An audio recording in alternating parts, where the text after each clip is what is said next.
Alright guys, I just got back from the Ever-Chosen Invitational out in Horsham, England, and I think it's about time to jump back into some ladder battles.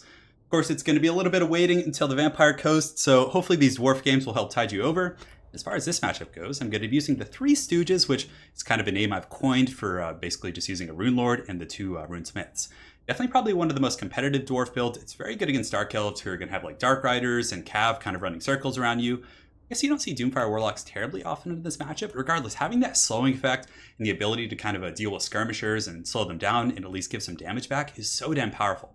On top of that, I feel like the Runesmiths, especially if you bring the Hammer of Karak Draz, which I believe is what it's called here, it does give negative 25% weapon damage and negative 44 melee attack. So oftentimes, one of the most simple ways to beat the Dwarves is just to spam heavy infantry. So you're going to be seeing like, 2, 3, 4, sometimes even 5 Hargoneth Executioners. And you can actually contend the heavy weapons game with Hammers, who usually don't trade as efficiently head-to-head without any support. But if you bring a Runesmith here in the secondary line, and you're using the Runes of Wrath and Ruin, as well as the Hammer of Karak Draz on those elite infantry, your Hammers can definitely give them the business. So I feel like it's a pretty strong strategy. So as far as the front line goes, we do have the Hammers, 2 groups of them, and then we do also have the Peak Gate Guard here in the middle, who are definitely pretty thug life. These guys have really high melee attack at 54, 46, and 55. Let's actually compare that to the Blades of the Blood Queen. So my opponent does have the Elite of the Elite, one of the few infantry units in the game that can actually beat Chosen. So 53, 46, 44, so pretty similar stat line, but again, these guys have a massive bonus versus infantry at 14, which the Hammers do not, if I'm not mistaken. Yeah, doesn't look like they do. But regardless, we do have Armor Sundering here, which is pretty cool. And yeah, like I said, you can contend in the front line. Whoever these guys are fighting will use the Master Rune of Wrath and Ruin to kind of soften them up for the Peak Gate Guard. We have the 2 Hammer of Karak Drazes, as well as 2 Runes of Wrath and Ruin. So we're, packing some heat. In the secondary line, we have 2 groups of the Thunders, definitely very good against Chariots. So if your opponent's going to be using Cold One Chariots or any sort of mobile harass play, these guys give you counterplay. You don't have to sit there and take it and use your Slayers as kind of a punching bag, so you can fire and then intercept from the Slayers from there. So 2 of those in the back. We do also have 2 Bolt Throwers. Figured there might be some big targets, but my opponent actually went with 3. So the Reaper Bolt Throwers also, I think one of them does have Chevron, so that's going to help it in the trading situation. So if it were a very long, grindy game and we had to sit still, he probably could out-trade me with his artillery pieces back here, but I think with the double, we should be fine. So we're going to be trying to poke. We're going to be going after Crone Hellebron, his caster, and any other high-value targets. On top of that, we have 3 Slayers in total. 1 here. We do have Dragonback Slayers here in the middle, and then I think the other one is kind of a roaming group.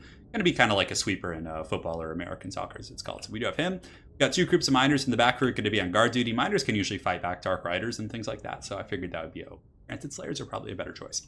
So that's it for my force, and for my opponent's army, he does have a very deceptive force. So the front line's going to be Bleak Swords. He's got 3 in total, which are just going to be basically a glutton for punishment. They're just going to march forward. They're going to get their skulls bashed in by the Peak Gate Guard. But again, it's going to hold me back and allow him to develop the rest of his plan. He's got 3 Reaper Bolt Throwers. Most likely he was expecting cannons or a Goblobber or something like that. And the Bolt Throwers are very good at taking out other artillery pieces. Pretty much the same purpose as my Bolt Throwers over here. All right, in the back we do have a Deathcaster. So he's got the Spirit Leech to go after the Rune Lord, which Rune Lords I think do have some pretty decent magic resist, although I think when he's not on his anvil he doesn't get anything special. And the Purple Sun. So Purple Sun pretty good against elite infantry if they bunch up. So we'll see how that goes. And in the forest, this is, well, I guess they're out of the forest now. This is going to be the real bread and butter of his army. He does have Hargoneth Executioners, Blades of the Blood Queen, and 1 more group of Executioners. And of course, Crone Hellebron. She's all kitted out. She's ready to party. And she really does wreck Dwarf infantry. But again, she's a really big target. So you can usually gun her down with Thunders and things like that. So without further ado, let's get this show on the road. I feel like that became a bit of a meme at the Ever-Chosen. I kept like saying it. People were just glaring at me over there. But anyways, in the back, we do have Dark Riders coming out of the forest, who I did not see. This was the first game of the day, all right? I was a little bit tired. I didn't notice everything. So these guys were sweeping out of the forest. Definitely going to be putting some pressure on my back line here. And the Hammers right now, I'm like, hey, I'm just going to go butter that bread. Bleak Swords right here. I'm going to be slapping a rune on most of them, any of them that try and run. Now they're down to 18 speed, so my Hammers with their 28 speed, which is very, very slow, should be able to catch them, which is nice. I do now see in the back that he has the Blades of the Blood Queen pouring out. It's going to be a tough fight, but again, I'm saving the Master Rune of Wrath and Ruin because usually these games are very long and grindy, and I want to make sure I have all the tools I need to really take out the Blades of the Blood Queen, which are just absolute monsters. My 2 Bolt Throwers in the meantime are focusing down the Reaper Bolt Thrower in the back, getting some decent value, but again, he is getting pretty crunk here with the Dark Riders, sweeping into the back line, and I am scooting forward my Bolt Throwers, so sometimes this is a big mistake I make. I scoot forward the Bolt Throwers and I forget to follow with the defending units, and it's going to be bad. But I do get a massive volley here in the back from my Thunders, picking off a lot of these Dark Riders, but unfortunately my Miners were a little bit slow. But what's cool about Dwarven artillery pieces in general is the crews they're not pushovers. They do have like okay stats compared to most artillery crews. They're able to fight here. These Thunders are just getting massacred by the powder fire here in the back. So that's a good trade. Over here, he's doing some damage, but we honestly should be able to stop him, even though we made some sloppy mistakes there. Of course, in the front, the hammers do put a massive beating here on the Bleak Sword, send them back to the Shadow Realm. Over there on the far side as well, you can see they really got pushed off. So right now he's advancing with his elite infantry. All his bolt throwers are pretty much online, so I had a pretty wide route here. So I was like, you know what? I'm going to send these hammers and just sweep across all of his artillery pieces, and hopefully I can kind of outgun these heavy troops here in the front. So I do get the Massive Rune of Wrath and Ruin, which does some very good damage, but it looks like they're getting some sort of magic resist from Crone Hellebron. Yeah, I think she does have something that buffs them, so that's a really good play as well, kind of buffing against my rune magic. In the back, though, we're secure. The Slayers intercept here, and the Thunders are also getting some really good crossfire, so those guys just paying their dues right now, doing some really good work, and both of our artillery pieces still have all 3 models, if I'm not mistaken.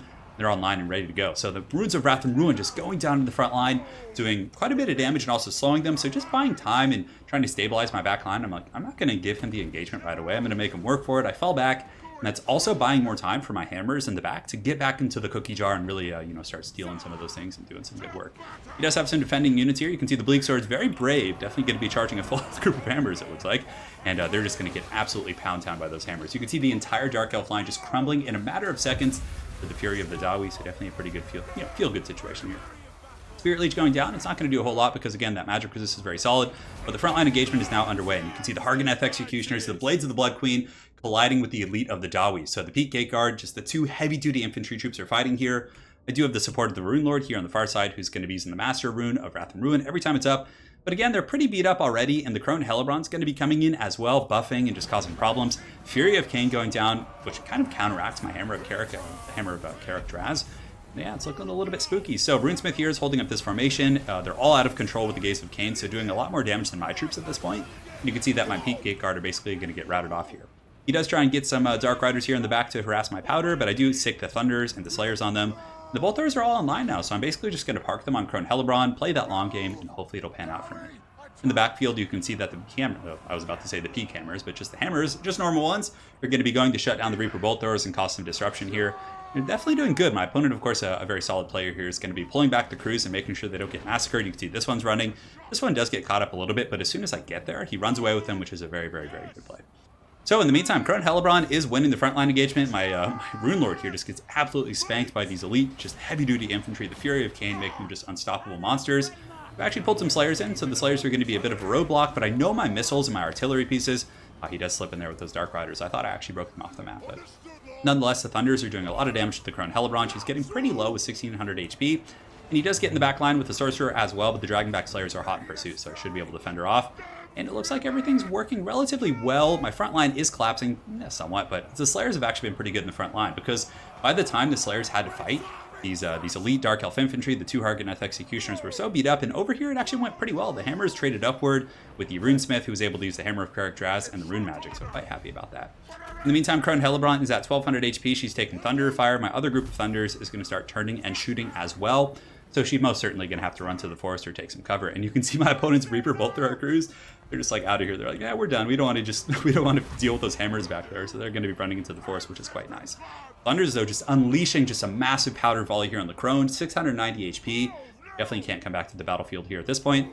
And the Blades of the Blood Queen actually getting dragged down by miners. So definitely not a very dignified way to go. These are just the lowest tier of Dawi units with their lanterns and their pickaxes, and the support of a little bit of rune magic are going to be able to club these guys. And this is something you don't see every day, but definitely quite happy about this. So we didn't necessarily have the Dawi onion strategy, right? We had elite troops up in the front line. We held, we fought. We used the rune magic to kind of support those bad boys. We really used our powder and our backline of Slayers to kind of deal with any other threats, which was quite cool. He does have the Sorceress with the Lore of Death over there, who actually chased and destroyed my Runesmith, but it's going to be coming back, but it's too little too late. We have a fair amount of infantry. We have really good powder. We have both of our artillery pieces back online, and that's going to be all she wrote for the Dark Elves.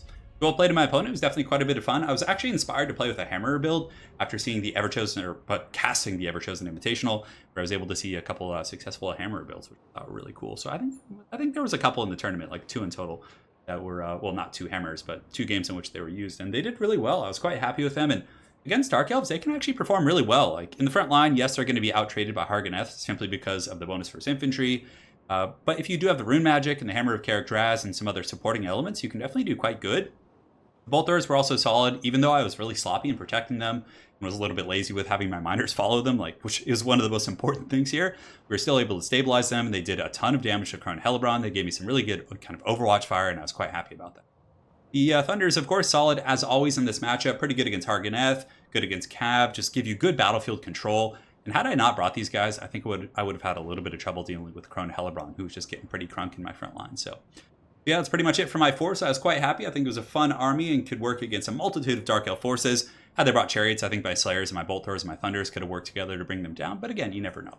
As far as my opponent's build goes, he did mention that he was kind of experimenting a little bit with Crone Hellebron. That's not his usual build that he does bring. So I certainly don't think she's as competitive as going with like a Supreme Sorceress or even Malekith. And well, Marathi, I guess, could be okay in this matchup for her Heartrender and the Dark Sword and that Enchanting Beauty and stuff like that. But I do think a Supreme Sorceress or maybe Malekith would be the best picks here. And he obviously knows that, but he was just going to be trying out the Crone Hellebron. Deathcaster is always a pretty good choice. I think Fate Abuna is worth bringing in case I go with Peak Gateguard or Norgrimling's Ironbreakers or some of those more elite troops. But again, the Purple Sun can be really devastating in the end game when there's like a blob fight and things like that. So I do get that. Bleak Swords and the Harganeth, definitely solid troops. And yeah, he did bring the tools to deal with artillery game. So very well played to my opponent, Lord Gainer. Look forward to running into you again on ladder. And hopefully you guys enjoyed this Dawi Hammer Showdown. Have an excellent night, guys, and take care.